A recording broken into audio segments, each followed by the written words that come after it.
Assume, for the sake of argument, that a person's past sins have been completely removed.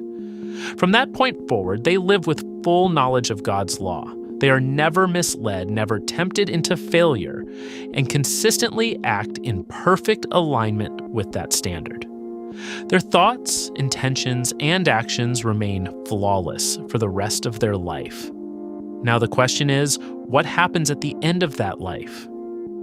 At the judgment seat before God, the person stands alone. To one side is Jesus, and behind him is a vast number of people. The people behind Jesus are asked a question: why should they be allowed into heaven? Their response is not based on personal perfection. Instead, it is based on their faith in Jesus and the righteousness attributed to them through him. On that basis, they are accepted. The focus then shifts to you, the individual standing alone. The same question is asked: why should you be allowed into heaven? The answer in this hypothetical scenario is simple: because you never sinned as well. And if that were truly the case, then entry would not depend on mediation through Jesus in the same way, because there would be no guilt or wrongdoing being addressed. You would also be allowed into heaven. However, this raises an immediate implication. If a human could truly maintain a life of complete sinlessness on their own, then the need for Jesus as a mediator would not apply to them personally. The function he serves, reconciliation through forgiveness, would not be required for that individual. Which leads to a deeper question. If the standard being described is so absolute that no one realistically meets it, then what is the purpose of that standard in the first place? But first, let's look at what the Bible calls sin. There isn't one clean, simple definition of sin in the Bible. And that's part of what makes it so difficult to fully grasp. It's not always obvious. And in Matthew, it goes even deeper than actions, pointing to something internal, things like anger, intention, and desire. So already, sin isn't just about what you do, it's about what's going on within you. Then Paul pushes this even further in Romans when he says, "It is no longer I who do it, but sin living in me." That raises a serious question. Is sin just something we do, or is it something operating within us? Because in the modern day, we mostly recognize sin to be a completion of actions, something that we can see all the way. But is that too much of a simplistic way of looking at it? Sin is not a simple problem. It is internal, difficult to fully understand, and consistently shown to be beyond human ability to resolve on its own. So how is it dealt with? The biblical narrative doesn't present a single moment that solves everything at once. Instead, it unfolds in stages, each addressing a different aspect of the problem. The first is the law. As seen in Romans, the law brings awareness. It defines sin, exposes it, and reveals how deeply rooted it is within human nature. The law does not only expose sin in a clear and simple way, it also seems to reveal how difficult sin is to fully understand in the first place. In Romans 7, sin is described as something that operates in a way that feels internal, almost hidden, influencing desire and action from within. This raises a further question. Is sin something fully visible and definable, or does it operate in a way that even human understanding struggles to fully grasp? Because the more the law defines boundaries, the more complex the internal response seems to become. It does not simply eliminate confusion, it appears to expose it, which leads to a deeper implication. The law does not only reveal that humans fall short, it also reveals that sin itself may not be something easily mapped or fully understood by any one of us.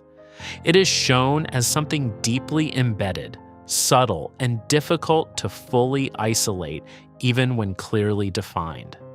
So the law raises a dual effect. It makes sin more visible, but at the same time, it exposes how much of sin remains hidden within human nature. But it does not remove it. It shows the problem clearly, while also revealing that the problem is not easily overcome. Then comes the sacrificial system. In the earlier parts of the Bible, sacrifices are introduced as a way of dealing with sin in an ongoing sense. They allow for continued relationship despite failure.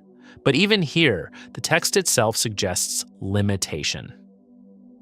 In Hebrews 10:4, it states that these sacrifices do not fully take away sin, so they function more as a temporary measure than a complete solution. The focus then shifts to Jesus. He is presented as the only one who fully meets the standard that the law defines. Described as without sin in Hebrews 4:15, his role is not only to meet the standard, but to act on behalf of others. This introduces a different kind of solution, not repeated covering, but a decisive act that addresses the issue at its core in a way the previous system could not. But even then, the experience of sin in human life does not immediately disappear. This leads to the next stage, the Holy Spirit. After Jesus, the Spirit is described as being given to believers not as an external rule, but as an internal influence. Where the law defined from the outside, the Spirit begins to work from within, guiding, correcting, and reshaping the internal posture that was previously identified as the source of the problem. And finally, the narrative points forward to a future resolution. In Revelation 20, the devil is bound for 1,000 years. During this period, his influence is removed from the world, which raises an important observation. If sin were purely external, then removing the source of deception should eliminate it entirely. But the fact that the devil is later released and once again leads people into rebellion suggests something deeper.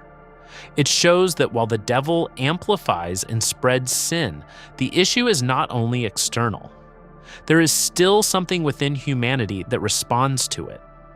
This moment becomes a kind of demonstration. The presence of the devil fuels and expands sin, but his absence alone does not fully resolve it at the human level, which reinforces the earlier idea that sin is both internal and external in its operation. The final defeat of the devil, also described in Revelation 20, marks the complete removal of that external influence. But by that point, the process has already included exposure, temporary management, reconciliation, and internal transformation. When these are viewed together, a pattern forms. The law exposes the problem. The sacrificial system manages it temporarily. Jesus addresses it at its root. The Spirit works within the individual over time, and the final defeat of evil removes it completely. This suggests that the response to sin is not immediate or singular. It is layered, progressive, and extended across time, which leads to a final observation. The battle against sin, as presented in the Bible, is not short or simple. It is long, complex, and unfolds in stages that go beyond a single moment or decision. If you like these types of videos, be sure to watch our other videos here. See you in the next one.